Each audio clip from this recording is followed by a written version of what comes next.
Комитетот за надворешни работи на Европскиот парламент утринава ја усвои предлог резолуцијата за напредокот на Македонија.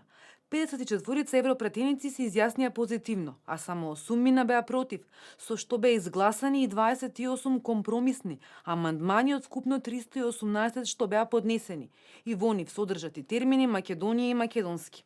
Известувачот за Македонија Иво Вајгл за МИА вели дека денешното гласање треба да се разбере и како поддршка за Македонија во најкусможен рок да добие влада, да продолжи по европскиот пат и со спроведување на реформите.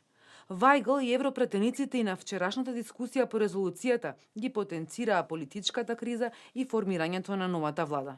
This report I would like to call upon Macedonia to Апелирам до Македонија да формира влада. Ова е најважно во моментов. Во однос на извештајот, тој вклучува одредени реченици за реформите, за изборите, регионална соработка, реформи во судството, подобрување на законодавството, привлекување странски инвестиции и така натаму. Ова се стандардни процедури, но многу е важно кризата да не доведе до национално подкопување на односите во Македонија и сите политички партии треба да ги преземат своите одговорности. Дел од европратениците рекоа и дека според со името премногу долго е блокада за напредување на земјава. It's very important that this report conveys Важно е овој извештај да ја пренесе пораката дека пристапните преговори треба да бидат гарантирани откако ќе бидат исполнети предвидените услови и дека билатералните спорови не треба да се користат за да се спречи процесот за членство, бидејќи не треба да се губи време на Западен Балкан, бидејќи инаку вакуумот ќе биде исполнет од други земји.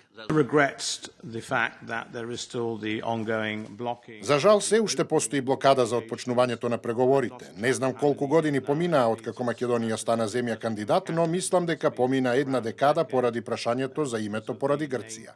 Вајгл минатиот месец рече дека освен што во резолуцијата по 8 пат се предлага отворање на преговори за членство на Македонија со Европската унија, како новина дава предлог за највисоките политички институции во Европската унија да развијат нови иницијативи заедно со посредникот на Обединетите нации за преговори за името Метју Нимиц, со што ќе се стави крај на долготрајниот спор меѓу Македонија и Грција.